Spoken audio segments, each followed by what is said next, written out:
கோவையில் கிண்டல் செய்த மாணவர்களை தண்டித்ததோடு வெளியாட்களை வைத்து தாக்கியது தொடர்பாக அரசு பள்ளி ஆசிரியரிடம் விசாரித்து வருவதாக மாவட்ட கல்வித்துறை அதிகாரிகள் தெரிவித்துள்ளனர்.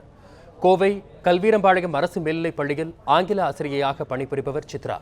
கடந்த 12ஆம் தேதி பள்ளி முடிந்து வீடு திரும்பும்போது பேருந்து நிறுத்தம் அருகே மாணவர்கள் சிலர் அவரை கிண்டல் செய்ததாக கூறப்படுகிறது. இதனையடுத்து அங்கிருந்த மாணவர்கள் 25 பேரையும் பள்ளி மைதானத்திற்கு அழைத்துச் சென்று ஆசிரியை உதவி தலைமை ஆசிரியை விஸ்வேந்திரகுமார் முன்னிலையில் 1 மணி நேரம் முட்டி போட வைத்து தண்டித்துள்ளார். அப்போது பள்ளி வளாகத்திற்கு வந்த ஆசிரியை சித்ராவின் கணவரும் பாரதியார் பல்கலைக்கழக ஊழியருமான தர்மராஜ் மாணவர்கள் 3 பேரையும் தகாத வார்த்தையில் பேசியதுடன் கடுமையாக தாக்கியுள்ளார். தர்மராஜின் நண்பர்கள் சிலரும் பள்ளி வளாகத்தில் மாணவர்களை தாக்கியதாகவும் கூறப்படுகிறது. இதில் சஞ்சய் என்ற மாணவர் பலத்த காயமடைந்து தனியார் மருத்துவமனையில் அனுமதிக்கப்பட்டுள்ளார். ரோட் சைடு போகும்போது மிஸ்ஸை நாங்கள் திட்டுறோம், நாங்கள் நின்று பேசியிருந்தோம், மிஸ்ஸை திட்டுறோன்னு நினச்சிட்டு மிஸ் ஸ்கூலுக்குள்ளே கூட்டிகிட்டு போனாங்க. 25 பசங்களை 1.5 மணி நேரம் முட்டி போட வச்சாங்க. அதுக்கப்புறம் அவன் எல்லாத்தையும் அனுப்பிட்டு எங்கள் 3 பேர்த்த மட்டும் இருக்க சொன்னாங்க. அப்புறம் அவங்க ஹஸ்பண்டை கூப்பிட்டாங்க ஃபோன் பண்ணி. அவங்க ஹஸ்பண்ட் ஒரு மணி நேரம் அடித்தார். 1 மணி நேரம் அடித்ததுக்கப்புறம் 5-6 பேர்த்த ஆளை கூப்பிட்டாரு. அவங்களும் எங்களை 9:30 நைட் 10 மணி வரைக்கும் அடித்தாங்க. திருப்பி இன்னொரு அண்ணாவை 10 மணிக்கு மேலே அவங்க வீட்டுக்குள்ளே பூந்து அடிச்சிருக்காங்க. ஒரு பையன் இப்போ ரொம்ப சீரியஸாக அட்மிட் ஆகிருக்கான்.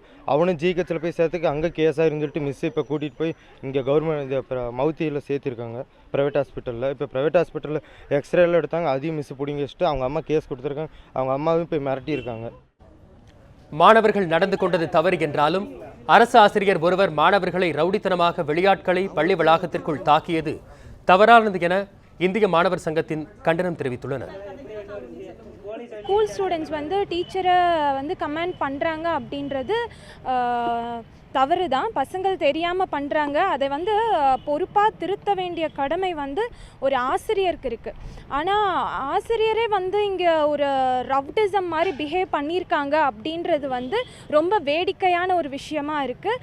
இந்த சொசைட்டியில் அப்கோயிங் ஜென்ரேஷனை எந்த அளவுக்கு நம்ம ட்ரீட் பண்ணிட்டு இருக்கோம் அப்படின்றது இந்த இன்சிடெண்ட்டை பார்த்தாலே தெரிஞ்சுக்கலாம் போல. பள்ளி மாணவர்கள் மீதான தாக்குதல் சம்பவம் குறித்து விசாரணை நடத்தி வருவதாகவும் கல்வித்துறை அதிகாரிகள் தெரிவித்தனர். மேலும் பாதிக்கப்பட்ட மாணவர்களையும் சம்பந்தப்பட்ட ஆங்கில ஆசிரியையும் திங்கட்கிழமை விசாரணைக்கு வரும்படி சொல்லியிருப்பதாகவும் அவர்களிடம் விசாரணை மேற்கொண்டு நடவடிக்கை எடுக்கப்படும் என்றும் கல்வித்துறை அதிகாரிகள் தெரிவித்துள்ளனர். மாணவர்களுக்கு பாதுகாப்பு வழங்க வேண்டிய பள்ளி ஆசிரியர்களே வெளியாட்களை அழைத்து வந்து தாக்குதல் நடத்திய சம்பவம் பரபரப்பை ஏற்படுத்தியுள்ளது. இந்த சம்பவத்தை தொடர்ந்து கல்வீரம்பாளையம் அரசு மேல்நிலைப் பள்ளி முன்பாக காவல்துறையினர் பாதுகாப்பு பணியில் ஈடுபடுத்தப்பட்டுள்ளனர்.